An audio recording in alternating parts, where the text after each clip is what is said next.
क्योंकि आजकल मुसलमानों की खोपड़ी थोड़ी सी उलट गई है।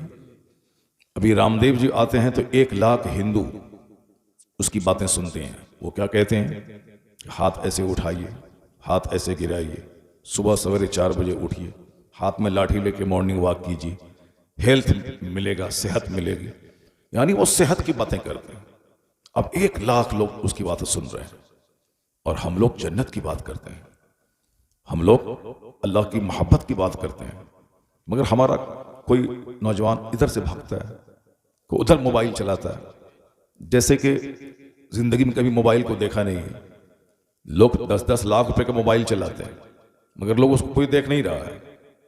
और हमारे कुछ बच्चे चोरी का मोबाइल ले लेता है 5,000 मल्टीमीडिया, उसको हमेशा हाथ में दिखाता रहता है। जुमा के दिन भी मस्जिद जाता है तो वहां भी मोबाइल लेके जाता है। जहां थोड़ा सा मौका मिला मस्जिद में मोबाइल शुरू कर देता है, जलसे में शुरू कर देता है। यानी एक उजड़ी हुई कौम, ऐसा लग रहा है जैसे इसको जलील होना है, रुसवा होना है, बर्बाद होना है, काफिरों के हाथों कटना है। इसलिए इसकी टेंडेंसी, इसके जीने का अंदाज, इसका चेहरा, इसकी बोली, घर में रहने का अंदाज, सब ये बताता है कि इसे अभी और कुछ तबाह बर्बाद होना है। अभी तकरीर में करूंगा, लोग सुनेंगे, वाह वाह सुभान अल्लाह, क्या बात है, जबरदस्त तकरीर आपकी हो रही।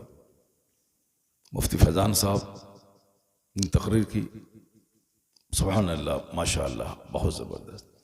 लेकिन सुबह ये आपके यहाँ रसीद लेके पहुँच जाएं कि हमारे दारुल उलूम में 400 बच्चे पढ़ते हैं, उसके लिए 1 कुंटल चावल चाहिए। पहले तो आप सर खुजलाएंगे, सोचेंगे क्या कहें क्या नहीं कहें। जो मोहब्बत, जो इज्जत तकरीर सुनने के बाद हुई थी, 70% इज्जत वहीं ख़त्म हो जाएगी।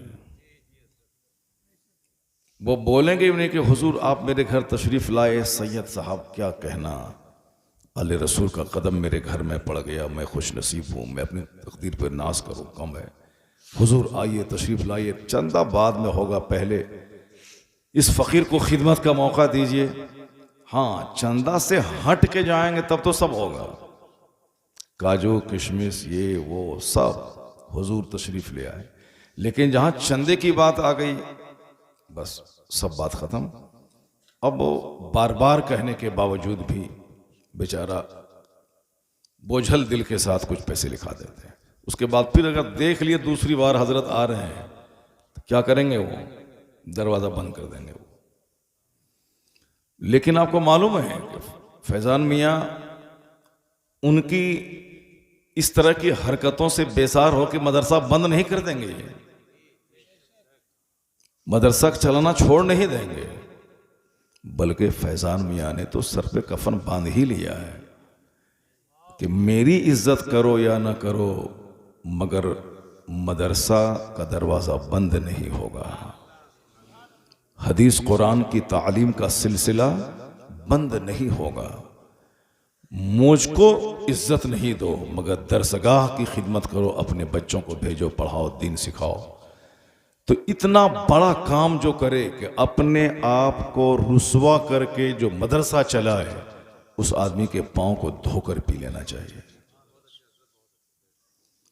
अपने लिए मांगना जिल्लत है, मगर दरसगाह रसूल के लिए मांगना ये इज्जत की बात है। ये मौलाना वसीमुल कादरी साहब ये कोई आसान काम नहीं कर रहा है। ये समझ लें कि अपने आप को, अपना सर उखली में डाल दिया है। हमारे बिहार के देहातों में उसको उखली कहते हैं, जिसमें धान वगैरह डाल के कूटा जाता है। अब यहाँ आपकी ज़बान में क्या है नहीं मालूम है, वही है ना, हाँ माशाअल्लाह। तो अब उसमें इन्होंने अपना सर डाल दिया है। कोई बोलेगा हरामखोर है, कोई बोलेगा खा के अपना घर बना रहा है, कोई बोलेगा अपनी गाड़ी का पेट्रोल डाल रहा है। यानी जो आएगा 2-4 बातें बोल के वो चला जाएगा। मगर मालूम है मौलाना वसीम कादरी अगर अपने इस मिशन में साबित कदम रहे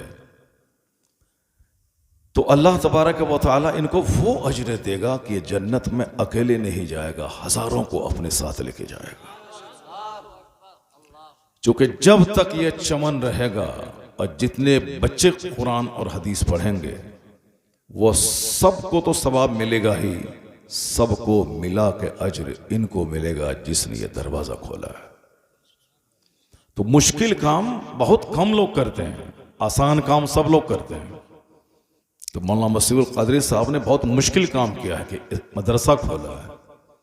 अब लोग गले में गुलाब का माला नहीं पहनाएंगे इसको, आ जाइए मौलाना वसीम साहब, नहीं, हर तरफ मुख्तलिफ परेशानियों का सामना करना पड़ेगा। कहीं कोई अच्छी निगाह से नहीं देखेगा, हर तरफ गीबतें होंगी। लेकिन इन्होंने अगर सब्र से अपने इदारे को अगर मजबूत बना लिया, क्योंकि बड़ा काम करने के लिए बड़ी कुर्बानी चाहिए, सब्र चाहिए, फिर आने वाली नस्लें इनकी कब्र पे फातिहा पढ़ेंगी कि मेरे बाप ने मुझको पैदा किया है और इन्होंने मदरसा खोलकर मुझे इंसान बनाया। अल्लाह तबारक व तआला मौलाना वसीमुल क़ादरी साहब को हिम्मत और हौसला अता फरमाए और इस इदारे को खूब अल्लाह तरक्की और उरूज अता फरमाए। तो मैं ये कह रहा था कि चूंकि जन्नती हर दौर में कम रहे तो नेक काम करने वाले हमेशा कम रहे। अगर आप घर में नहीं सोकर के महफिल में आ गए, चाय पान की दुकान पे बातें नहीं करके आप दीन सुनने के लिए आ गए, बहुत बड़ी बात है। वरना आजकल सब बोलना जानते हैं, सुनना कौन जानता है। चाय की दुकान पे सब बोल रहे हैं, बस पे सब बोल रहे हैं, ट्रेन में सब बोल रहे हैं, हवाई जहाज में सब बोल रहे हैं, घर में सब बोल रहे हैं, जहाँ 4 औरतें बैठी हैं सब बोल रही हैं, कोई किसी का नहीं सुन रही है। इस जमाने में कौन किसका सुनता है। लेकिन अगर आप कुरान हदीस सुनने के लिए अगर आप आ गए, समझ लें कि खुद से नहीं आए, अल्लाह की तौफीक आपको मिली है कब आ गए। अल्लाह तबारक व तआला जिस बंदे को दोस्त रखता है, पसंद फरमाता है, उसे नेक काम करने की तौफीक अता कर देता है, नेक लोगों की मोहब्बत उसके दिल में डाल देता है। और जब किसी को देखें कि आलिमों की गीबत कर रहा है, समझ जाएं कि अल्लाह इसको जलील और रुसवा करना चाहता है। क्योंकि आज से 1000 साल पहले एक बहुत बड़े बुजुर्ग ने कहा था कि चूँ खुदा खाहत के पर्दे कस दरद मैलश अंदर ताने पाका नहद। जब अल्लाह किसी को जलील करना चाहता है तो उसको नेक लोगों के पीछे लगा देता है। नेक लोगों की गीबत करना, उसकी चुगलखोरी करना, उसका ऐब बयान करना, उसके पीछे लगा देता है, क्योंकि अल्लाह उसको जलील करना चाहता है। और जिसको अल्लाह जन्नत देना चाहता है, जिसको अल्लाह हिदायत देना चाहता है, तो आप समझ लें कि वह नेकों की इज्जत करना सीख लेता है, नेकों से दोस्ती करता है, अच्छी महफिलों से दोस्ती करता है। एक हदीस में आया है कि अर रजुलु अला दीन खलीली फल यंजुर अहदुकुम मैं युखालिल। आदमी अपने दोस्त के दीन पर होता है, तो दोस्ती से पहले देख लो कि तुम दोस्ती किससे कर रहे हो। आदमी अपने दोस्त के मजहब पर होता है, दोस्ती करने से पहले वह देख लें कि दोस्ती किससे कर रहा है। अगर दोस्ती चोर से हुई तो समझ लें कि चोर बनना तय है। अगर दोस्ती खेल तमाशा करने वालों से हुई तो समझ लें कि खेल तमाशे में लीन होना तय है। लेकिन अगर दोस्ती किसी मुत्तकी परहेजगार नेक लोगों से हुई तो आप यकीन जाने आज हो या कल, देर या सवेर, नेक बनना उसका तय है। आपकी तवज्जो है मेरी तरफ? मुझे देख रहे हैं आप लोग? नहीं देख रहे हैं? जरा जोर से बोलें सुभान अल्लाह, जोर से बोलें ला इलाहा इल्लल्लाह मुहम्मदुर रसूलुल्लाह सल्लल्लाहु अलैहि वसल्लम। हदीस में आया है कि मन सल्ला अलैहि मर्रतन वाहिदा सल्लल्लाहु अलैहि अशरा मर्रात। आका अलैहिस्सलाम फरमाते हैं कि जिसने मुझ पर एक बार दरूद भेजा, अल्लाह उस पर 10 बार रहमत नाजिल फरमाता। सुभान अल्लाह। अल्लाह उसके 10 गुनाहों को मिटा देता है, अल्लाह उसके 10 दर्जों को बुलंद कर देता है। और एक हदीस में आया है कि जो रोजाना 1000 बार दरूद भेजा, हर्रमल्लाहु जसदहु अलन्नार, अल्लाह उसके जिस्म को जहन्नम की आग पे हराम कर देता है। एक बार मेरे साथ मिलकर सारे लोग दरूद पाक पढ़ें। अल्लाहुम्मा सल्ली अला सय्यदना व मौलाना मुहम्मद मअदनिल जूद वल करम व आलिहि व बारिक व सल्लिम सलातों व सलामन अलैका या रसूल अल्लाह। तकरीर हमारी होगी और सारे लोग गौर से सुने उसको, मजलिस से भागे नहीं। ये जन्नत की क्यारी से कौन भागता है? शैतान भागता है। जन्नत की क्यारी से कौन भागेगा? जो बदनसीब होगा। मस्जिदें आबाद करने की जगह है, उजाड़ने की जगह नहीं। मदरसा आबाद करने की जगह, उजाड़ने की जगह नहीं। ये जलसा आबाद करने की जगह, उजाड़ने की जगह नहीं। जो जलसे को उजाड़ेगा अल्लाह ताला उसकी जिंदगी के सुकून और चैन को उजाड़ देगा। जो मस्जिदों को उजाड़ेगा अल्लाह उसकी जिंदगी से बहारों को छीन लेगा। जो मदरसों को उजाड़ेगा वो सारी जिंदगी सुकून और चैन से महरूम हो जाएगा। ये तो बिल्कुल तय है, क्योंकि आजकल मुसलमानों की खोपड़ी थोड़ी सी उलट गई है। अभी रामदेव जी आते हैं तो 1 लाख हिंदू उसकी बातें सुनते हैं। वो क्या कहते हैं? हाथ ऐसे उठाइए, हाथ ऐसे गिराइए, सुबह सवेरे 4 बजे उठिए, हाथ में लाठी लेके मॉर्निंग वॉक कीजिए, हेल्थ मिलेगा, सेहत मिलेगी। यानी वो सेहत की बातें करते हैं। अब 1 लाख लोग उसकी बातें सुन रहे हैं और हम लोग जन्नत की बात करते हैं, हम लोग अल्लाह की मोहब्बत की बात करते हैं। मगर हमारा कोई नौजवान इधर से भागता है, कोई उधर मोबाइल चलाता है, जैसे कि जिंदगी में कभी मोबाइल को देखा नहीं है। लोग 10-10 लाख रुपए का मोबाइल चलाते हैं, मगर लोग उसको कोई देख नहीं रहा है। और हमारे कुछ बच्चे चोरी का मोबाइल ले लेता है 5,000 मल्टीमीडिया, उसको हमेशा हाथ में दिखाता रहता है। जुम्मा के दिन भी मस्जिद जाता है तो वहां भी मोबाइल लेके जाता है। जहां थोड़ा सा मौका मिला मस्जिद में मोबाइल शुरू कर देता है, जलसे में शुरू कर देता है। यानी एक उजड़ी हुई कौम, ऐसा लग रहा है जैसे इसको जलील होना है, रुसवा होना है, बर्बाद होना है, काफिरों के हाथों कटना है। इसलिए इसकी टेंडेंसी, इसके जीने का अंदाज, इसका चेहरा, इसकी बोली, घर में रहने का अंदाज, सब ये बताता है कि इसे अभी और कुछ तबाह बर्बाद होना है। जो आदमी जंगल झाड़ बंदर छुछंदर सबको खुदा कहता है, आज वो सिविलाइजेशन, तहजीब, कल्चर की बातें कर रहा है। मुझको ऐसे जीना है, बच्चों को ऐसे पढ़ाना है, अपने धर्म गुरु का सम्मान ऐसे करना है, धर्म गुरु से कुछ बातें सुननी है। जिसको पाखाना साफ करने का ढंग तरीका मालूम नहीं, उसको वो अपना धर्म गुरु माने हुआ है, उनकी बातें गौर से सुन रहा है। जो पक्का धोखा देने वाला आदमी अक्सर और बेशतर ऐसे ही होते हैं। जो भी फ्रंट में आता है उसका 2-4 साल के बाद ऐसे इस कैंडल में फंसता है कि सारा संसार हंसता है, लेकिन उससे पहले हजारों नहीं लाखों लोग उसके पीछे चलते हैं, फॉलोवर रहते हैं। इसलिए ए मेरी कौम, सारी दुनिया अब जाग गई कि मुझे क्या पहनना है, क्या नहीं पहनना है। सारी दुनिया जाग गई कि मुझे क्या खाना है, क्या नहीं खाना है। सारी दुनिया को अब एहसास हुआ है कि मुझको कैसे सोना है, कैसे नहीं सोना है। सारी दुनिया को अब लग रहा है कि मुझे शादी ब्याह कैसे करना है। कोरोना काल में एक डीएम अपनी होने वाली वाइफ, वो भी जो डीएम थी, उससे शादी उन्होंने कोर्ट में जाके किया और सिर्फ 500 रुपए की फीस कोर्ट की भरा और जज के सामने उन्होंने अपनी वाइफ के निकाहनामे पे साइन किया और दोनों मियां भी वहां से आए और कोई उन्होंने रिसेप्शन नहीं दिया, कोई वलीमा नहीं किया, बल्कि कहा कि सारा हिंदुस्तान तकलीफ में है, सारे लोग कोरोना काल की वजह से परेशान हैं, इसलिए उन्होंने आईएएस ऑफिसर, मेरा चपरासी बेटा, वो भी 100 बारात ले जाना चाहता है, किसी लायक नहीं है मेरा बेटा, वो भी वलीमे में 10,000 आदमी को खिलाना चाहता है। फटीचर क्लास का आदमी है, वो भी 2-4-5 स्कॉर्पियो बुक करके वो शान दिखाना चाहता है, लेकिन वहां डीएम, आईएएस ऑफिसर जिन्होंने यूपीएससी कंप्लीट की है, वो डीएम है, मगर उसने शादी इस कदर सिंपल किया कि सारा हिंदुस्तान उसकी तारीफ करता रहा, क्योंकि उसका दिल जिंदा है, पढ़ा लिखा आदमी। उन्होंने सोचा कि इस संकट की घड़ी में मुझे शौक नहीं बल्कि जरूरत से काम लेना चाहिए। जब एक डीएम आदमी सिंपल शादी कर सकता है, तो जिसके मजहब ने बेसिकली सारी बातें क्या करें क्या नहीं करें ये इस्लाम ने सिखाया है।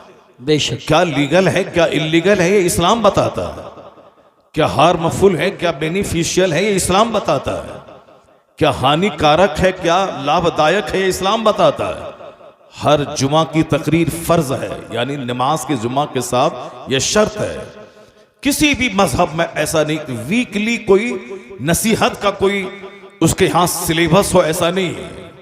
जब मन में आया पूज लिया, जब मन में आया छोड़ दिया।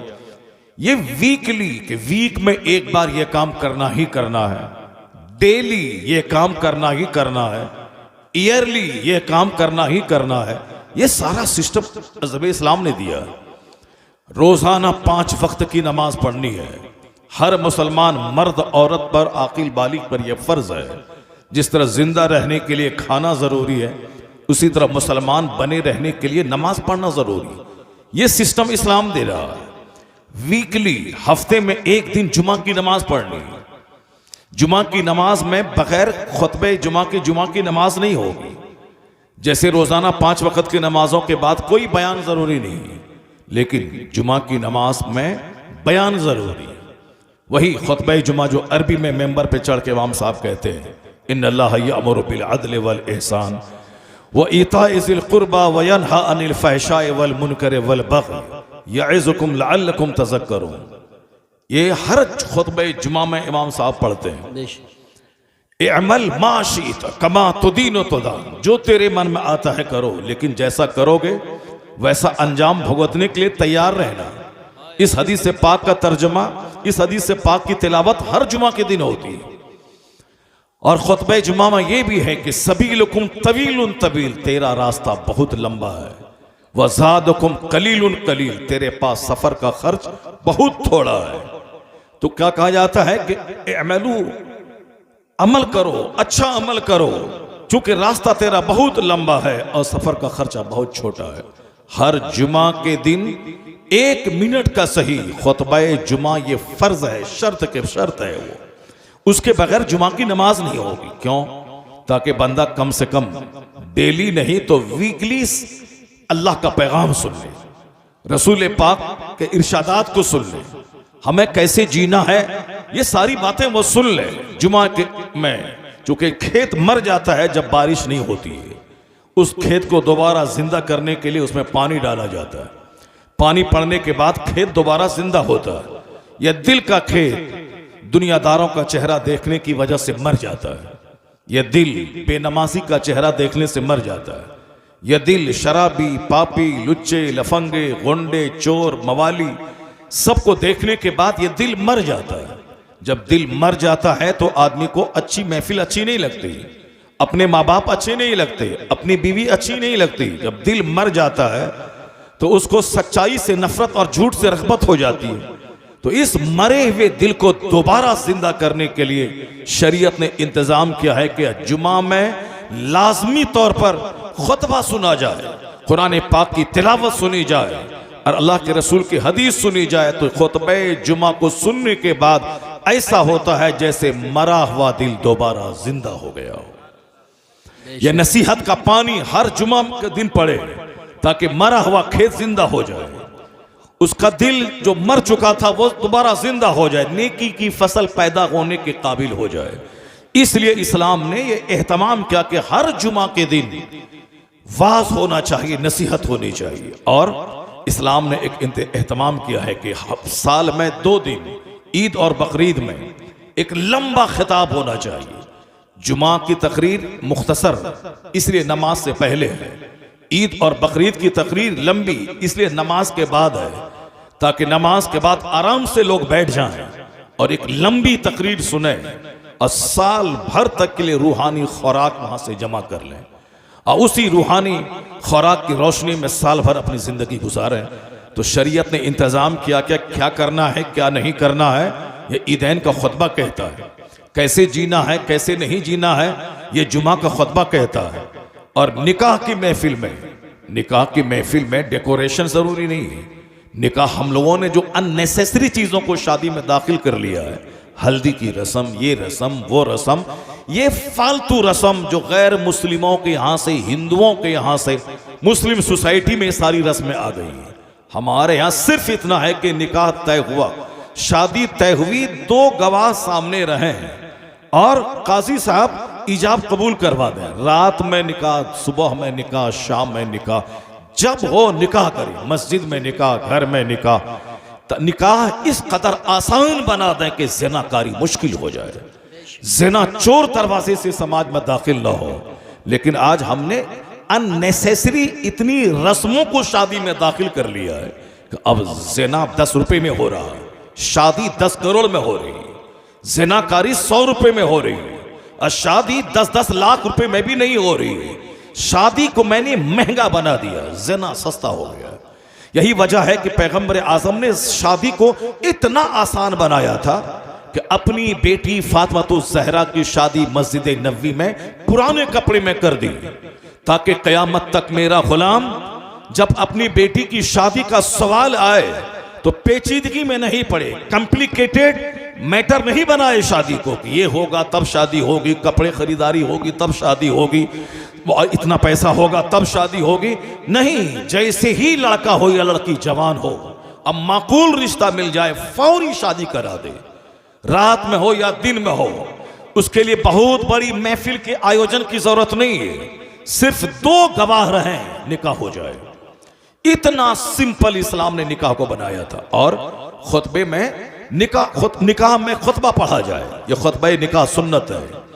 और उस खुतबे निकाह में अल्लाह के रसूल ने 3 कुरान पाक की आयात खौफ की तिलावत की। अगर आप शादी ब्याह में जाते हैं और इमाम साहब, काजी साहब निकाह पढ़ाते हैं, तो आप गौर करें कि खुतबे निकाह में क्या बोलता है। चूंकि हम लोगों की नज़र उस पर रहती नहीं है, नज़र रहती है खाने पे, पीने पे, घूमने पे, फिरने पे। इस निकाह की महफिल मुख्तसर सी हो गई, इमाम साहब थोड़ा सा मिन किया, साइन करवाया, बस खेल खत्म। जबकि निकाह की महफिल पे जोर देना चाहिए कि जितने रिश्तेदार आए हैं सब वहां बैठे हैं, और इमाम साहब ने जो खुतबा पढ़ा उस खुतबे को सुने गौर से, उस खुतबे में क्या कहा गया है। और जो काजी साहब हैं वो उस अरबी खुतबे का तर्जमा उर्दू में बताएं कि इस खुतबे निकाह में क्या कहा गया। या अय्युहन्नासु तक़ू रब्बकुमुल्लज़ी खलक़कुम मिन नफ्सिन वाहिदा खलक़ मिनहा ज़ौजहा व बस्स मिनहुमा रिजालन कसीरन व निसाअ वत्तक़ुल्लाहल्लज़ी तसाअलून बिही वल अरहाम इन्नल्लाह काना अलैकुम रक़ीबा। इस आयत करीमा में क्या कहा? ऐ लोगों, अल्लाह से डरो जिसने तुम्हें एक जान से पैदा किया, आदम अलैहिस्सलाम से, जिसका जोड़ा उसी में से बनाया, फिर उसमें से ढेर सारे लोगों को अल्लाह ने पैदा, मर्द औरत सबको अल्लाह ने पैदा किया एक आदम अलैहिस्सलाम की जात से। ऐ लोगों, उस अल्लाह से डरो जो जमीन का खालिक है, जो आसमान का खालिक है, जो तुम्हारे बाप आदम का खालिक है, जिससे ये लाखों करोड़ों इंसानों को फैला दिया। सब उसी एक आदम की औलाद है, जिस अल्लाह ने तेरे लिए औरत को बनाया ताकि उससे शादी करके अपने बाल बच्चों की आबादी का सिलसिला जारी रखो। वही रब है जो आसमान से पानी बरसा के तेरे पानी पीने का इंतजाम फरमाया। वही है जो जमीन से फसलें पैदा करके तेरे खाने का इंतजाम किया। वही है जो तेरे कपड़े और पोशाक के लिए शानदार चीजें पैदा की। वही है जो तुम्हारे खाने के लिए वेजिटेबल्स, खीरा, ककड़ी, फल फ्रूट से लेके सारी चीजें तेरे लिए पैदा की। एहसान मानो उस रब्बे आला का जिसने जानवर के थनों का दूध तेरे लिए बनाया, जिसने माँ की छाती का दूध तेरे लिए बनाया। जब तक माँ के पेट में रहे तो माँ का माहवारी खून अल्लाह ने रोक के तेरी ग़िज़ा का इंतजाम किया। और जैसे ही माँ के पेट से पैदा हुए, जो छाती खुश्क थी उसमें दूध की नहर जारी कर दी, ताकि तेरे पैदा होने के बाद जो सबसे बेहतरीन ग़िज़ा है दुनिया की, वो ग़िज़ा तुम खाओ। एक बच्चे के लिए सबसे बेहतरीन ग़िज़ा है माँ का दूध। माँ का दूध से बेहतर कोई ग़िज़ा नहीं है। तो अल्लाह ने जब तक बच्चा माँ के पेट में था तो माँ का माहवारी खून से उसकी ग़िज़ा का इंतजाम हुआ, और जैसे ही पेट से बाहर निकला अल्लाह ने उसकी खुश्क छाती में दूध का दरिया बहा दिया, ताकि 2 साल तक इम्यूनिटी पावर के लिए माँ का दूध पिए, प्रोटीन्स विटामिन हासिल के लिए माँ का दूध पिए, बीमारी से लड़ने की क्षमता के लिए माँ का दूध पिए। और 2 साल के बाद जैसे ही माँ का दूध बच्चे के लिए हराम हो गया तो बकरी के थनों का दूध है, ये गाय का दूध है, यह भैंस का दूध है, बदन को गोश्त चाहिए, ये परिंदों का गोश्त है, ये जानवरों का गोश्त है, बंदे को गोश्त चाहिए, ये समंदर की मछलियां तुम्हारे लिए, ये परिंदों का गोश्त तुम्हारे लिए, ये जानवर का दूध तुम्हारे लिए, ये खीरा ककड़ी तुम्हारे लिए, ये सेब संतरा अनार तुम्हारे लिए, ये समंदर का खारा पानी जिसको अल्लाह आसमान पे ले जाता है, फिर वहां से बरकत वाला पानी बना के उतारता है। यही समंदर का खारा पानी, समंदर के किनारे जब बंदा को प्यास लगे वह नमकीन पानी पी नहीं पाएगा, पिएगा तो उसका हल्क कट के बाहर निकल जाएगा, बंदा तड़प तड़प के मर जाएगा प्यास के मारे, मगर वो नमकीन पानी समंदर का अपार समंदर का पानी उसकी प्यास नहीं बुझा पाएगा चूंकि वह नमकीन है। तो अल्लाह ताला जबरदस्त गर्मी देता है, उसी समंदर का पानी भाप बन के ऊपर जाता है, फिर उसको बादल उड़ाता है, फिर वहां से वही खारा पानी मीठा बना के अल्लाह जमीन पे गिराता है। वो अनज़लना मिनस समाए माअ मुबारका, अल्लाह कहता है हमने आसमान से बरकत वाला पानी उतारा है तुम्हारे लिए। उस पानी के उतरने से खेत जिंदा होता है, उस पानी के उतरने से कुओं तालाब नदी नाले में मेरे पीने के पानी का इंतजाम होता है, उस पानी में शिफा रखा है, वह पानी आसमान से उतरता है। तो अल्लाह ने मेरे पीने के लिए मीठा पानी जमीन से निकाला, चापाकल हैंड पाइप के जरिया, कुआं के जरिया, ये वही पानी है जो आसमान से नीचे गिरता है। समंदर के किनारे भी हम हैंड पाइप के पानी से लें तो मीठा पानी, और फिर समंदर का पानी खारा पानी। कौन है जो एक सिस्टम के तहत मेरे जिंदा रहने के लिए इस कदर मीठे पानी का इंतजाम फरमाता है? वही है जो हमारे लिए गोश्त, हमारे लिए सब्जियां बनाया। तो अब हम किस काम के लिए बने, ताकि बंदा गौर करे खुतबे निकाह में, खुतबे जुमा में, खुतबे ईदैन में, सीरत की महफिलों में, बंद कमरे में एक आलिम रब्बानी मदरसे की चटाई पर यही पैगाम देता है कि तुम अपने इर्द गिर्द सराउंडिंग्स पे गौर करो। यह आसमान तेरे लिए है, यह रात तुम्हारे सोने के लिए है, यह दिन तुम्हारे काम करने के लिए है, यह मौसम की तब्दीली तेरे जिंदा रहने के लिए है। सिर्फ गर्मी का मौसम रहे तो तू जिंदा नहीं रह सकेगा, सिर्फ जाड़े का मौसम रहे तो तू जिंदा नहीं रह पाएगा, सिर्फ बारिश का मौसम है तो जिंदा नहीं रह पाएगा। बारिश का मौसम भी जिंदगी के लिए जरूरी है, सर्दी का मौसम भी जिंदगी के लिए जरूरी है, गर्मी का मौसम भी जिंदगी के लिए जरूरी है। ये सारी चीजें जिंदा रहने के लिए जरूरी है। गोया आसमान से लेके जमीन तक, सूरज से लेके सितारों तक, सारी चीजें सपोर्टिंग सिस्टम बनकर मेरे जिंदा रहने में सारी चीजें सपोर्ट करती है, और सबके मिलने से मैं जिंदा रहता हूं।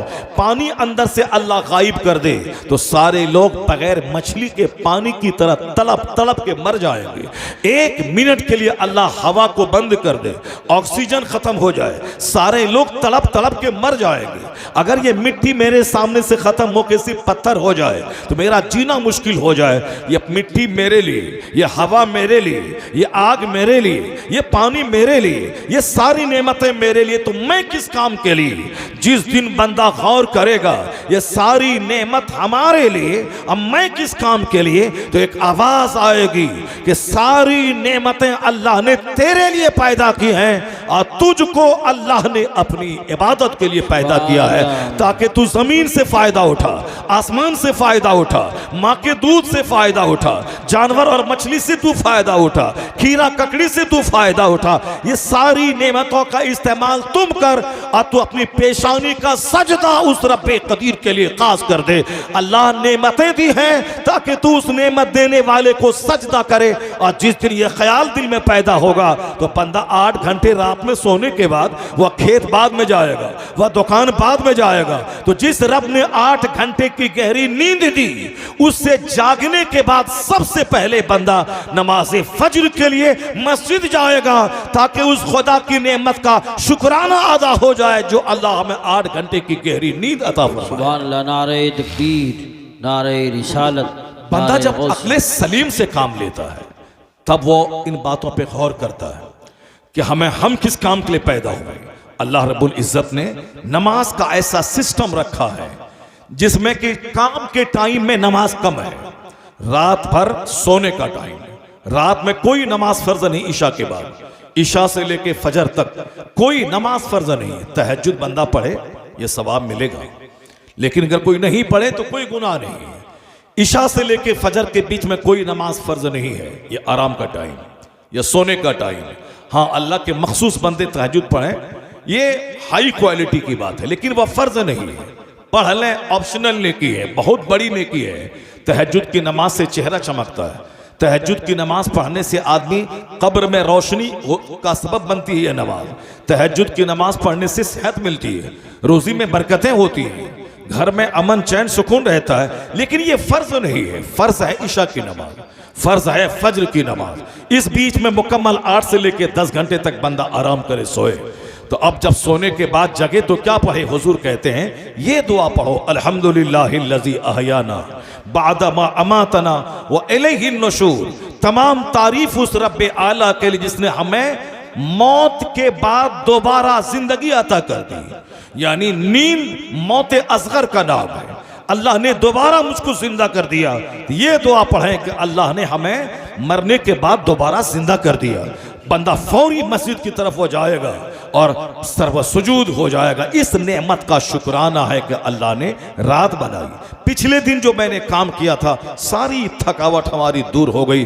अब मैं नया काम करने के लिए रिफ्रेश हो चुका हूँ, तरोताज़ा हो चुका हूँ। अब फजर की नमाज के बाद कोई नमाज फर्ज नहीं है।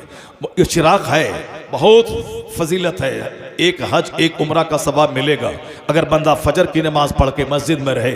सूरज के निकलने के 20 मिनट के बाद वहाँ 2 रकात नमाज पढ़ के मस्जिद से बाहर निकले, ऐसा है जैसे एक हज और एक उम्रा का सवाब मिल गया। लेकिन ये फर्ज वाजिब नहीं है। बहुत फजीलत है, सवाब है, मगर फर्ज नहीं है। फर्ज है फज्र की 2 रकात नमाज, उसके बाद जोहर तक कोई नमाज फर्ज नहीं है, ताकि बंदा मुकम्मल तौर पर 8 घंटे खेत में फैल जाए, फैक्ट्री में जाए, ये कारखाने में जाए, ये कारोबार करे, ये दुकान में बैठ जाए, ये बिजनेस करे, ये खेती बाड़ी करे, ये फैक्ट्री में जाए, या स्कूल जाए, ये मदरसा जाए। यानी मुकम्मल तौर पर 8 से लेकर 10 घंटे तक अल्लाह ने फ्री टाइम दिया है खेत में जाने का, खलियान में जाने का, फैक्ट्री जाने का, स्कूल कॉलेज जाने का, ताकि बंदा खूब कमाए, खुद खाए, दूसरों को खिलाए, खुद खाए, माँ बाप की खिदमत करे, खुद खाए, अपने छोटे छोटे बाल बच्चों को पाले, खुद खाए, अपने पड़ोस के गरीबों, माजूरों, मिस्किनों का ख्याल रखे, वह खुद खाए, दूसरों को खिलाए। यानी वह काम चोर बन के नहीं रहे। काम चोर दूसरों के सामने हाथ फैलाता है, काम चोर भिखारी होता है, काम चोर भीख मांगता है, इज्जत नफ्स को का ख्याल नहीं रखता है। इस्लाम कहता है कि तुम कमाओ, जमीन में फैल जाओ, खूब कमाओ। 1 करोड़ रुपए रहेंगे तब न 2.5 लाख तू ज़कात निकालेगा, तब न तेरे पड़ोस के 50-100 लोग खाना खाएंगे। 100 करोड़ तेरे पास रहेंगे तब न 2.5 करोड़ तू ज़कात में निकालेगा। 2.5 करोड़ रुपए में कितने गरीबों के चूल्हे में आग सुलगेगी। जब तू साहिब निसाब रहेगा, नारे रिसालत, जब नारे गौसियत, मसलके आला हजरत, फैज़ान आला हजरत, उलमाए अहले सुन्नत, जश्न दस्तारबंदी। माशाअल्लाह माशाअल्लाह माशाअल्लाह माशाअल्लाह। मैं कह रहा था कि जब आपके पास 100 करोड़ रुपए रहेंगे तब ना आप 2.5 करोड़ ज़कात में निकालेंगे। जब आपके पास 1 लाख रुपए होंगे तब ना 2,500 रुपये आप ज़कात में निकालेंगे। साहिब निसाब रहेंगे तब ना आप फितरा निकालेंगे। साहिब निसाब रहेंगे तब ना आप कुर्बानी करेंगे। इसलिए इस्लाम इस बात पे जोर देता है कि आपकी दुनिया भी अच्छी रहे, आपकी आखिरत भी अच्छी रहे। यानी दुनिया में खूब मेहनत से कमाओ, खुद खाओ, दूसरों को खिलाओ, अपने माँ बाप की खिदमत करो। इसलिए फजर से लेकर जोहर तक कोई नमाज फर्ज नहीं।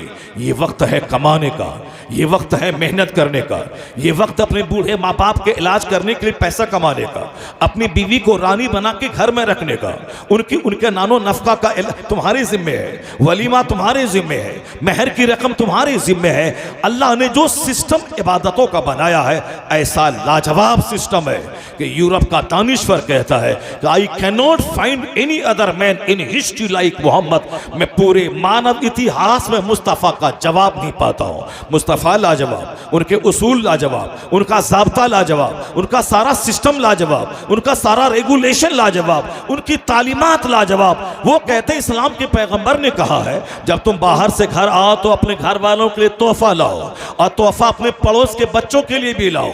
अगर पड़ोस के बच्चों के लायक तोहफा ना रहे तो अपने घर के बच्चों के लिए तोहफा लाके उसको मना कर दो कि तोहफा लेके घर से बाहर नहीं जाए, वरना पड़ोस के बच्चों का दिल टूट जाएगा अगर उस तोहफे को नहीं देखेगा। वह कहते हैं how loftiness is the morality of the holy prophet. इस्लाम के पैगंबर का अखलाक कितना बुलंद है जो पड़ोस के बच्चों का भी दिल नहीं तोड़ना चाहता है। यूरोप का दानिश्वर कोई दिन ऐसा नहीं गुजरता कि अमेरिका यूरोप का एक इंजीनियर कलमा पढ़ के मोमिन ना होता हो। कोई दिन नहीं गुजरता जिस दिन चाइना जापान का कोई वैज्ञानिक कलमा पढ़ के मोमिन ना होता हो। कोई दिन नहीं गुजरता ये खतरनाक प्रोपेगेंडे के बावजूद, ये खतरनाक इस्लाम के खिलाफ प्रचार और प्रसार के बावजूद सारे लोग, सारी मीडिया जुड़ी है इस्लाम के खिलाफ, इस्लाम के कवानीन के खिलाफ, अजान के खिलाफ, नमाज के खिलाफ। मगर मालूम है दूसरा रुख यह है कि कोई दिन ऐसा नहीं गुजरता जिस दिन अमेरिका का इंजीनियर कलमा ना पढ़ता हो, यूरोप का दानिश्वर कलमा ना पढ़ता हो, चाइना जापान का पढ़ा लिखा कलमा ना पढ़ता हो,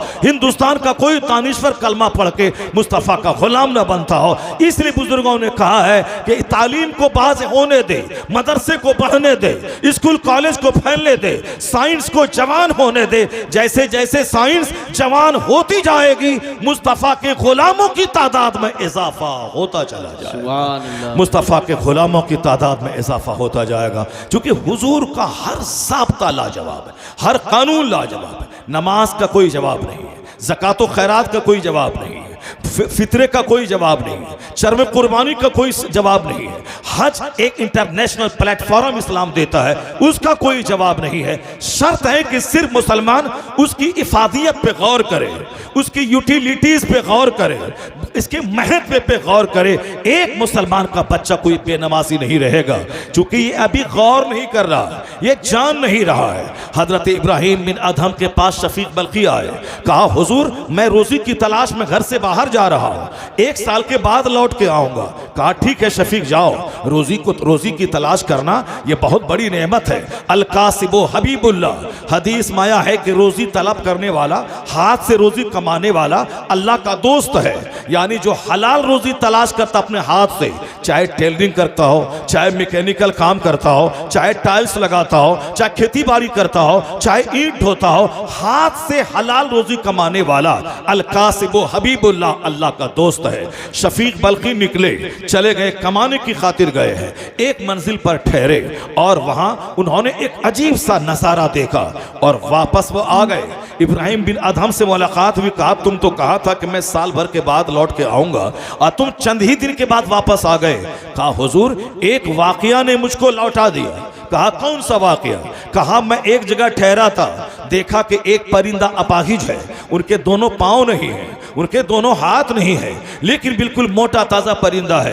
तो मैं सोचने लगा इसकी रोजी का इंतजाम कैसे होता है। दुनिया के सारे लोग रोजी की फिक्र में हैं, अपने वतन से बेवतन होते हैं और ये परिंदा अपाहिज माजूर उड़ने के लायक नहीं है, आखिर ये खाता पीता कैसे है। तो मैंने थोड़ी देर के बाद देखा कि एक परिंदा उड़ता हुआ आया, वह चोंच में घास लेके आया, चारा लेके आया, उस अपाहिज परिंदे के पास बैठ गया, उसके मुंह में चारा डाला। तो मैं सोचने लगा ये अपाहिज परिंदे को अल्लाह रोजी कैसे देता है, दूसरे परिंदे के जरिए इसकी रोजी का इंतजाम फरमाता है। जब अल्लाह जानवर परिंदे को रोजी देता है तो मुझे भी रोजी देगा। तो अब मैं वतन से बाहर नहीं जाऊंगा, अपने वतन में रहूंगा, अल्लाह ताला मुझको रोजी देगा। जनाब शफीक बल्खी वहां से वापस आ गए। इब्राहिम बिन अदहम से मुलाकात हुई, कहा शफीक वापस आ गए? कहा हुजूर मैंने रास्ते में एक वाकया देखा, इस वाकये ने मुझको अंदर से झंझोड़ दिया कि जब अल्लाह रोजी देने वाला है तो फिर वतन से बेवतन क्यों हो जाऊं, वतन में रोजी देगा। जो अल्लाह अपाहिज परिंदे को नहीं भूलता है वह मुझको कैसे भूलेगा, इसलिए मैं वापस आ गया। इब्राहिम बिन अदहम ने क्या कहा जरा गौर से सुनिए। इब्राहिम बिन अदहम कहते ए शफीक तुमने उस परिंदे को तो देखा जो माजूर परिंदा है, वह परिंदे को देखा और तुम समझ गया कि रोजी का इंतजाम अल्लाह करेगा, हमको देगा। लेकिन तुम उस परिंदे को क्यों नहीं देखा जो परिंदा खुद खाता है और अपने मुंह में चारा ला के अपाहिज को देता है? तुम उससे क्यों नहीं सबक हासिल किया?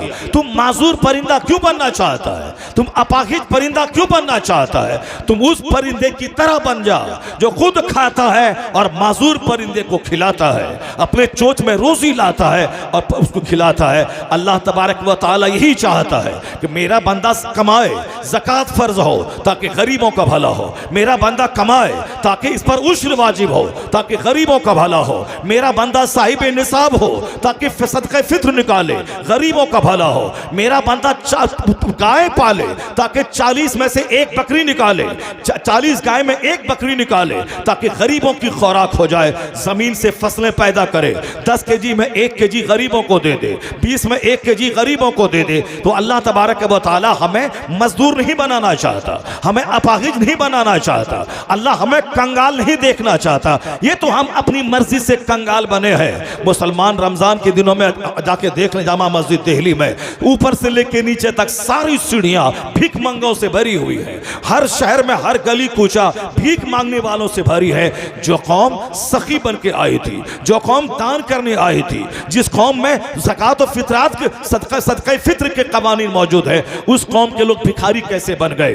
ये कौम तो ज़कात लेके निकलती, कोई लेने वाला नहीं मिलता, और वह वक्त आने वाला है मालो असबाब की कदर फरावानी हो जाएगी, लोग ज़कात लेके निकलेंगे, कोई लेने वाला ना होगा। ये कौम भिखारी कब से बन गई? टेंडेंसी चाहिए। अल्लाह ने कुरान में सिखाया है, रब्बना आतीना फिर दुनिया हसना व फिल आखिरत हसना, यानी ए अल्लाह मुझे दुनिया में अच्छाई अता फरमा, आखिरत में अच्छाई अता फरमा, मुझे जहन्नम की आग से बचा। तो मुस्लिम कौम, सिविलाइज्ड कौम, मुहज़्ज़ब कौम, खुद खाने वाली और दूसरों को खिलाने वाली कौम, तो अल्लाह ने हमें दुआ सिखाया है कि तुम्हें इस दुनिया में भी भलाई चाहिए और आखिरत में जन्नत चाहिए। उसके लिए तुम्हें खेत खलियान जाना होगा ताकि रोजी मिले, दुकान जाना होगा ताकि रोजी मिले, फैक्ट्री जानी होगी ताकि रोजी मिले, और इसी में से टाइम निकाल कर तुम्हें फज्र के टाइम में मस्जिद जाना होगा ताकि जन्नत मिले, ज़ोहर में मस्जिद जाना होगा ताकि जन्नत मिले, असर में मस्जिद जाना होगा ताकि जन्नत मिले। खेत गए बगैर रोजी घर में नहीं आती, तो मस्जिद गए बगैर भी जन्नत नहीं मिलती है। तो दुनिया को खुशगवार बनाने के लिए खेत खलियान जाना होगा, आखिरत की जन्नत के लिए मस्जिद और मदरसा का रुख करना होगा। नारे तकबीर, नारे रिसालत, नारे गौसियत। आज गैर मुस्लिमों के यहाँ बहुत सारे ऑर्फेनेज हैं, गैर मुस्लिमों के यहाँ लाखों बच्चे अनाथ शानदार ढंग से पाले जाते हैं, उनकी तालीम का इंतजाम होता है। वो कहाँ से सीखा है? यतीम खाना कहाँ, किसने बताया है? मेरे पैगंबर ने 1400 साल पहले बताया, जिस घर में यतीम पाला जाता है वो घर बाबरकत घर है, उस घर में अल्लाह के फरिश्ते जाते हैं। जिस घर में कोई यतीम पाला जाता है उस घर पे खुसूसी रहमत इलाही का नुज़ूल होता है। यतीमों के सर पे जो हाथ डाल दे, जितने बाल उसके हाथ के नीचे आएंगे, हर बाल के बदले में उसको अज्र मिलता है। ये मदरसे का सिस्टम, ये स्कूल कॉलेज में हजारों एकड़ जमीन डोनेट करने का सिस्टम, ये कॉलेज में जमीन डोनेट करने का सिस्टम, ये सारा सिस्टम दुनिया के लोगों ने इस्लाम से सीखा है, इस्लाम ने बताया। इस्लाम में एक शोबा है वक्फ का, जमीन मस्जिदों में वक्फ करना, जमीन कब्रिस्तान में वक्फ करना, जमीन मदरसे में वक्फ करना, अपना पैसा लगा के अनाथ यतीमों को पालना, गरीबों मिस्किनों को पालना। इसी को देख देख कर गैर मुस्लिमों ने भी स्कूल और कॉलेज में ज़मीन डोनेट करना शुरू किया।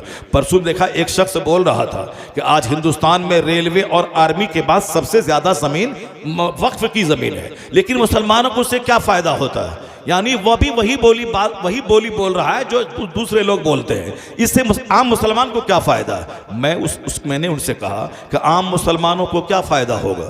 ज़मीन जिसने वक्फ किया है, हमारे पास ज़मीन 100 बीघा है, हमने 10 बीघा ज़मीन मस्जिद में दे दिया, इसलिए नहीं दिया कि गांव का सारे गरीब उसमें पलेंगे। हमने ज़मीन इसलिए दिया है ताकि इस ज़मीन की आमदनी से मस्जिद के अखराजात चलेंगे, इमाम की तनख्वाह होगी, मुअज्जिन की तनख्वाह होगी, मस्जिद की चूना गर्दानी होगी, मस्जिद की मुरम्मत होगी। तो हमने 10 बीघा ज़मीन मस्जिद के लिए दिया है, ना कि आम मुसलमानों के खाने के लिए दिया है। हमारे बाप दादाओं ने 50 बीघा ज़मीन कब्रिस्तान के लिए दिया है, तो कब्रिस्तान में मुर्दा दफन होगा। ये जो हिंदुस्तान में करोड़ों मुसलमान जो दफन है कब्रिस्तान में, ये ज़मीन कोई एक आदमी खरीद के नहीं देता, नहीं दिया, खरीद के ज़मीन ली गई है, मगर अक्सर लोगों ने ज़मीन वक्फ किया है। ईदगाह की ज़मीन अक्सर मालदार मुसलमान पहले के वक्फ करते थे। मस्जिदों में 90% मस्जिदों में की ज़मीन मुसलमान वक्फ करते थे, मस्जिदों मदरसे में वक्फ करते थे। दिल्ली में एक मदरसा था जिसमें कई हजार बच्चे पढ़ते थे, उसमें ज़मीन वक्फ की गई थी, उस ज़मीन की आमदनी से मदरसा चलता था। मदरसा नज़ामिया बगदाद में, उसमें वहाँ के बादशाह वक्त ने 10, 20, 50 गांव और पूरी ज़मीन उस मदरसे के लिए उन्होंने डोनेट कर दिया था। अब उस ज़मीन की आमदनी से मदरसा चलेगा।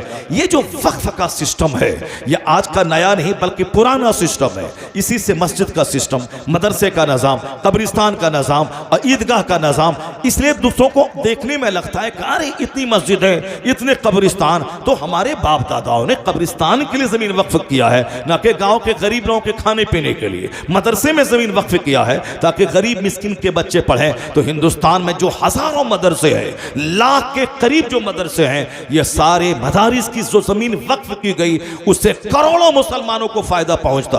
अब बेशुमार गैर मुस्लिम भी, उनके बच्चे भी मदरसे में पढ़ते हैं, वहाँ से फ़ायदा हो रहा है। तो आज स्कूल कॉलेज में भी करोड़ों लाखों एकड़ ज़मीन है।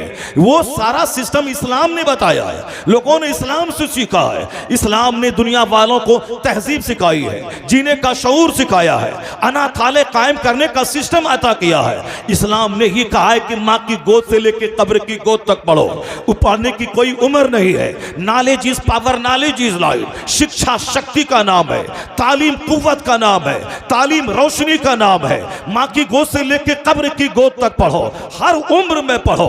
पढ़ाई तुम्हें ताकतवर बना देगी, पढ़ाई तुम्हें इज्जत दिलाएगी। आज अगर चाइना जापान के लोग पढ़ रहे हैं, ताकतवर बन रहे हैं, तो एहसान इस्लाम का है जिसने सबसे पहले इल्म को ताकत का नाम दिया। आज अमेरिका अगर पूरी दुनिया में टेक्नोलॉजी का बादशाह है, तो इस्लाम एहसान का है जिसने 14 सदियां पहले जबकि एक स्कूल दुनिया में नहीं था, उस वक्त में इस्लाम ने शिक्षा पे जोर दिया, तालीम पे जोर दिया। तो आज सारी दुनिया में जहां जहां टेक्नोलॉजी है, एजुकेशन है, शिक्षा है, ये एहसान इस्लाम का है। भले ही हम इसका अंदाजा ना करें, हिंदुस्तान के चंद लोग इस बात को नहीं माने, मगर यूरोप का दानिश्वर जहां से टेक्नोलॉजी, हवाई जहाज दुनिया को मिला, ये माइक्रोफोन दुनिया को मिला, ये साफ साइकिल से लेकर ट्रेन तक सारी सवारियां जहां से मिली, हिंदुस्तान का एक दानिश्वर हवाई जहाज नहीं बनाया है, ट्रेन नहीं बनाया है, माइक्रोफोन नहीं बनाया है। ये सारी चीजें अमेरिका और यूरोप के दानिश्वरों ने दुनिया को दिया है।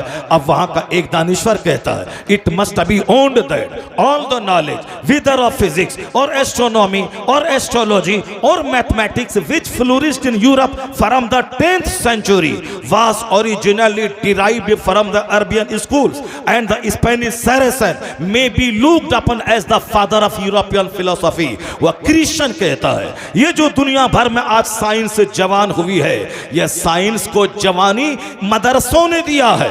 मदारिस के असातिज़ा जो गौर व फिक्र और रिसर्च पे जोर देते थे, स्पेन के मदरसों में जहां तहकीक और रिसर्च का पाठ सिखाया जाता था, जहां यहूदो नसारा के बच्चे पढ़ते थे, इस्लामी तहजीब जब परवान चढ़ी और जब किताबें सारी दुनिया में फैली, तो लोगों ने उसी जमीन पे रिसर्च करना शुरू किया। तो किसी ने हवाई जहाज दे दिया, किसी ने माइक्रोफोन दे दिया, किसी ने टेलीविजन दे दिया, किसी ने रेडियो दे दिया, किसी ने कंप्यूटर दे दिया, किसी ने मोबाइल दे दिया। असल में बुनियादी तौर पर यह तहकीक का मजाज इस्लाम ने दिया है और अरबी मदारिस के उलमा ने सारी दुनिया को अता फरमाया है।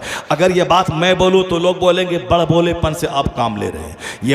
ये जुमला जो मैंने आपके सामने कोट किया है, यह यूरोप का एक दानिश्वर जो क्रिश्चियन है वो कहता है ये सारे उलूम जिसकी वजह से साइंस जवान हुई है, ये सारे उलूम इस्लामी मदरसों से लिए गए हैं। इस्लामी मदरसों के पढ़ाने वाले असातिज़ा ये यूरोप की साइंस के बाप कहे जाने के मुस्तहिक हैं। ये उन्होंने कहा है चूंकि पहले मदरसे और स्कूल अलग अलग नहीं था।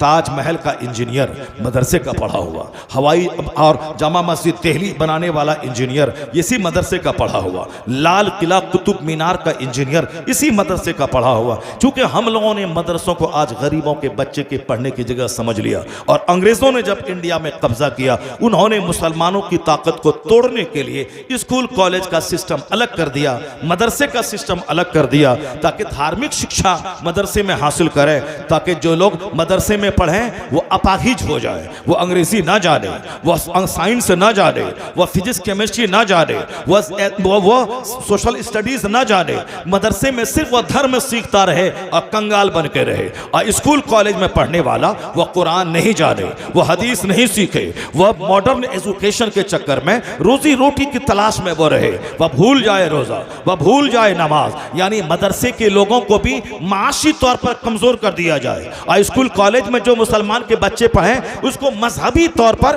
कमजोर कर दिया जाए। अंग्रेज अपने प्लान में कामयाब हो गया। आज जो लोग स्कूल कॉलेज में पढ़ते हैं वो डीएम तो बन जाते हैं, एसपी तो बन जाते हैं, मास्टर तो बन जाते हैं, लेकिन वो आखिरत को भूल जाते हैं कि मरने के बाद मेरा क्या होगा। दुनिया का 100 साल 1 सेकंड के बराबर है, मरने के बाद का एक दिन 50,000 साल के बराबर है। असल आराम आखिरत का, असल सुकून आखिरत का। ये दुनिया का 100 साल तो एक कतरा पानी की मानिंद है और आखिरत जहां सदा रहना है वो तो समंदर की मानिंद है। इसलिए दुनिया में खुशहाल रहने के लिए 10% मेहनत की जरूरत है और जन्नत जाने के लिए 90% मेहनत की जरूरत है। क्योंकि दुनिया में 100 साल के अंदर ही दुनिया छोड़ के जाना है और जहां जाना है वहां कभी नहीं छूटना है। आखिरत सदा की आखिरत है, वहां मौत को ज़बह कर दी जाएगी। जहां सदा रहना है, आग है तो आग है, जन्नत का बाग है तो बाग है। इसलिए मुसलमानों को 99% वहां के बाग पे गौर करना होगा, आखिरत की भलाई के बारे में सोचना होगा, जहां सदा रहना है उसकी फिक्र करनी होगी। ये सारी फिक्रें अंग्रेजों ने हमारे दिमाग से निकाल दिया। अब हम रोजी रोटी की फिक्र में लग गए। बच्चा इंजीनियर बनेगा, कमाएगा खाएगा, डॉक्टर बनेगा, कमाएगा खाएगा, मास्टर बनेगा, कमाएगा खाएगा। इसलिए आज कौम मुस्लिम को चाहिए कि इंजीनियर बना के बच्चों को कुफ्र की तरफ ना धकेल दे, डॉक्टर बना के बच्चों को कुफ्र की तरफ ना धकेल दे, मास्टर बना के बच्चों को कुफ्र की तरफ ना धकेल दे। आज मुसलमानों की लाखों बेटियां जो गैर मुस्लिमों के साथ भाग रही हैं, उसमें फैक्टर यही कर रहा है कि हमने उसको इंजीनियर बनाया, मुसलमान नहीं बनाया, हमने उसको डॉक्टर बनाया, कुरान नहीं सिखाया, हमने दुनिया में अच्छा घर बनाने, खाने पीने, मकान खरीदने, जमीन खरीदने और गाड़ी खरीदने का हुनर बताया, मगर मरने के बाद जन्नत जाने का रास्ता नहीं दिखलाया, उनकी गुट्टी में इस्लाम नहीं पिलाया।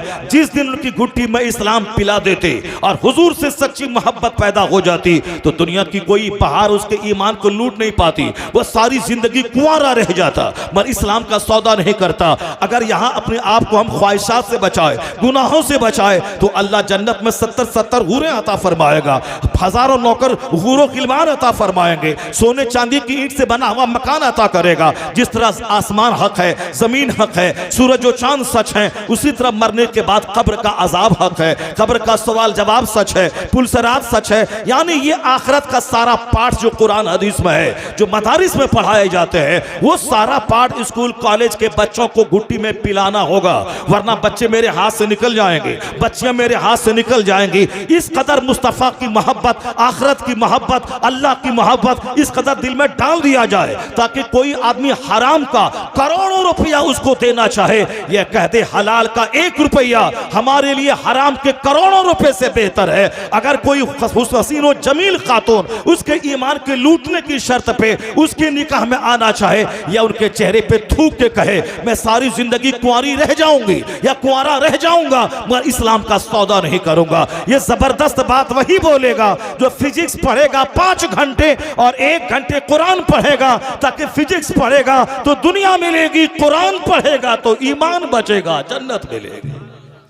आज जरूरत इस बात की है कि एक ऐसा वसी सिस्टम को दोबारा वापस लाया जाए ताकि हमारे बच्चे का दीन भी बचे, ईमान बचे और हमारे बच्चों की दुनिया भी खुशहाल हो। ये बताइए कि जिसका दीन ईमान लूट गया वो दुनिया में सोने का भी घर बना ले, कितने दिन तक वो रहेगा? 70, 80, 90 साल के बाद तो कोई जिंदा नहीं रहता, सबों को तो मर के उसी कब्र में सड़ने के लिए उस दुनिया में हिसाब देने के लिए चले जाना है। तो दुनिया की चंद दिन की खुशहाली के लिए ईमान लुटा के, नमाज लुटा के, रोजा लुटा के, हज और ज़कात लुटा के ये कामयाबी नहीं। कामयाबी वो है कि बाल बच्चों को पाले, अपना ईमान बचा के, घर मकान बनाए अपना ईमान बचा के, गाड़ी खरीदे अपना दीन बचा के, वो अपनी जमीन खरीदे दीन बचा के, तो दीन बचेगा कैसे? मदीने की उस खातून से पूछिए जो मैदान उहद में उनका शौहर शहीद हो गया, उनके 4 जवान बेटे शहीद हो गए, लेकिन जब खबर फैली कि इस्लाम के पैगंबर को शहीद कर दिया गया, वो दीवाना वार अपने घर से बाहर निकली, लोगों से पूछने लगी ये बताओ मुस्तफ़ा कैसे है? कहा तेरे शौहर का इंतकाल हो गया। कहा इन्ना लिल्लाहि व इन्ना इलैहि राजिऊन। बताओ मुस्तफ़ा कैसे है? कहा तेरा बड़ा बेटा शहीद हो गया। कहा इन्ना लिल्लाहि व इन्ना इलैहि राजिऊन। बताओ मुस्तफ़ा कैसे है? किसी ने कहा तुम्हारे 4 बेटे शहीद हो गए। कहा इन्ना लिल्लाहि व इन्ना इलैहि राजिऊन। बताओ मुस्तफ़ा कैसे है? जब कहा गया हुजूर सही सालिम है, उनकी शहादत की खबर झूठी है, वो औरत को उस वक्त तक यकीन नहीं आया जब अपनी निगाहों से मुस्तफ़ा को देख नहीं लिया। जब मैदान उहद पहुंचकर जब हुजूर का दीदार करती है, तब वो अपने प्रैक्टिकल से दुनिया वालों को बता देती है कि शौहर से ज्यादा प्यार मुस्तफ़ा से, औलाद से ज्यादा प्यार मुस्तफ़ा से, सारे संसार से ज्यादा प्यार मुस्तफ़ा से। जब हुजूर को देख लिया तो कहती हैं कुल्लु मुसीबतिन बादुका जलल या रसूल अल्लाह, सारी मुसीबतें हेज हैं, आप सही सालिम हैं, मेरी सारी दुनिया सलामत है। यह है औलाद से ज्यादा मोहब्बत मुस्तफ़ा से और शौहर से ज्यादा मोहब्बत मुस्तफ़ा से, चूंकि मुस्तफ़ा ही जाने ईमान है, वही असल ईमान है। होते कहाँ खलीलो बिना काबो मिना लौलाक वाले साहिबी, यह सब तुम्हारे घर की है। हमें रमज़ान कहाँ से मिलता, हमें ईमान कहाँ से मिलता, हमें काबा कहाँ से मिलता, हमें मदीना कहाँ से मिलता? ये सारी बहारें मुस्तफ़ा जाने रहमत के कदमों की बरकतों से मिली है। इसलिए हुजूर से मोहब्बत जब होगी तो आदमी कड़ाके की सर्दी को नहीं देखेगा, गर्मी को नहीं देखेगा, वो हमेशा हुजूर के फरमान पे अमल करेगा। आज ज़रूरत है कि सबसे ज़्यादा इसी टॉपिक पे बात किया जाए। दुनिया की बातें तो सारे लोग कर ही रहे हैं, आखिरत पूरे कुरान के हर चैप्टर में आखिरत की बात भरी है, हदीस के हर चैप्टर में आखिरत की बात भरी है। हुजूर कहते हैं ला तज़ूलु क़दम अब्दी हत्ता युसअल अन अर्बईन, जब तक 4 सवाल बंदों से नहीं होगा, क़यामत के दिन 1 इंच बंदा अपनी जगह से हट नहीं पाएगा। पहला सवाल होगा अन उमर ही फीमा अफना, ये बहुमूल्य जीवन तुमने किस काम में लगाया? सिर्फ जमीन अर्जित करने, मकान बनाने, दुनियावी आन बान शान तलाश करने? किस काम में तुमने ये कीमती जिंदगी लगाई? ये जवाब देना होगा। 1 इंच बंदा हट नहीं पाएगा। दूसरा सवाल होगा अन शबाब ही, यह जवानी तुमने कैसे गुजारी? जवानी कैसे मौज मस्ती में गुजारी, खेल धूप में गुजारी, तमाशा तफरीह में गुजारी? जवानी दीवानी होती है, कैसी दीवानी, कैसे तुमने जवानी गुजारी? बचपन तो खेल तमाशा, बुढ़ापे तो 1 दर्जन बीमारी, क्रीम पीरियड है वो जवानी का, तुमने जवानी कैसे गुजारी? तीसरा सवाल होगा अम्माल ही मिन ऐना इक्तसबहु व फीमा फज़अहु, about your wealth, from where you earn this, in which ways you spend this, माल कहां से कमाया? जुआ खेल के कमाया, सट्टा से कमाया, लाठी का टिकट बेच के कमाया, दूसरों की जमीन हड़प के कमाया, कैसे कमाया? जब तक बंदा जवाब नहीं देगा 1 इंच अपनी जगह से हट नहीं पाएगा। यह दुनिया के 100 साल 1 सेकंड है, पानी का 1 कतरा। इसलिए हमेशा नजर उस पर रहे कि हमें क़यामत में कैसे हिसाब देना है और कहां खर्चा किया, यह भी हिसाब देना है। कहां खर्च तुमने, सिर्फ माल बनाने, सिर्फ घर बनाने, शादी ब्याह में पानी की तरह बहाने कि पैसा मेरा था मैं जैसे चाहूं खर्च करूं? पैसा तुम्हारा नहीं है, करोड़ों लोग भिखारी हैं। अल्लाह ने तुम्हें पैसा दिया है, इसका मतलब है अल्लाह ने बड़ी जिम्मेदारी तुझको दे दी है। ज्यादा माल है, ज्यादा हिसाब होगा। हज फर्ज हुआ था 25 साल पहले, तुमने 25 साल बाद हज तुमने क्यों किया? ज़कात फर्ज हुई थी 1 करोड़,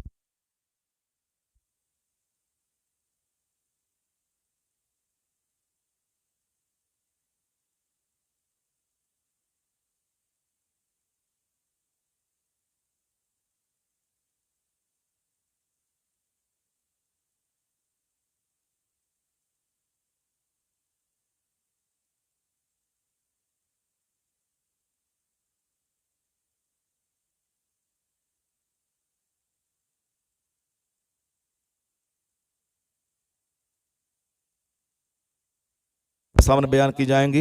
पहले तो 4-4 घंटे लोग तकरीर सुनते हैं मेरी, उसके बाद भी लोगों का पेट नहीं भरता है। लेकिन चूंकि अभी तो आपने तकरीर की लज्जत आपको मिली नहीं है और फिर वक्त का सवाल है, इसलिए मैं अपनी अधूरी तकरीर को यहीं छोड़ता हूँ।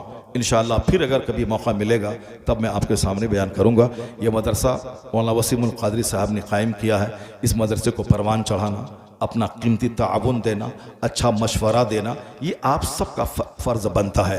इसको ताउन दें। जितने लोग यहाँ बैठे हुए हैं, जो चले गए चले गए, ये जितने लोग यहाँ हैं, अगर कोई ये चाहते हैं कि वसीम साहब के इस मिशन में आप ताउन दें। जब मैं देखते लूँ कि साहब मैं उत्तर प्रदेश के रामपुर ज़िला के इस गांव में मैं हूँ, धीरज नगर में, मैंने लोगों को देखा, वहाँ अपनी गाढ़ी कमाई इस छोटे से इदारे को परवान चढ़ाने के लिए उन्होंने दिया। जितने लोग यहाँ बैठे हैं, अगर कोई इसमें से सरकार गौसे पाक के तरफ मंसूब करते हुए 11,000 रुपये की छोटी सी रकम मौलाना वसीमुल क़ादरी को तनहा नहीं छोड़ना। इनको अब एक नया पैटर्न का मदरसा, बच्चे स्कूल में 5 घंटे पढ़ेंगे, यहाँ 1 घंटे पढ़ेंगे, वहाँ दुनिया सीखेंगे, यहाँ दीन सीखेंगे। बच्चियाँ हमारी स्कूल में पढ़ेंगी, वहाँ दुनिया सीखेंगी, यहाँ दीन सीखेंगी। क्योंकि दीन फर्स्ट एंड फॉरमोस्ट है, इसलिए मदरसे को सिर्फ गरीब बच्चों के पढ़ने की जगह नहीं समझना है। कोई भी मालदार हो या गरीब, किसी का बच्चा मदरसे से वंचित ना रहे, महरूम नहीं रहे। सबको पढ़ना है, सबको मदरसे में ज़बरदस्त ढंग से ताउन देना है। आज तो जो दिया सो दिया, हम गहरा मजबूत ताउन मदरसे को देना। पहले ज़माने में लोग 10-10 बीघा ज़मीन देते थे। आपको अल्लाह ताला जब से कमाई बरकत दे, 10,000 दे दें, 11,000 दे दें, बच्चों को खाना देते हैं, बच्चों को कपड़ा देते हैं, कोशिश करें 100 बच्चे रहें, हॉस्टल कायम हो जाए, आला तालीम हो जाए। ऐसा होगा तो आप मर जाएंगे, आपकी नस्लें आपके लिए मग़फ़िरत की दुआ करेंगी। मदरसे की बदौलत गांव पे खुसूसी रहमतें नाजिल होंगी।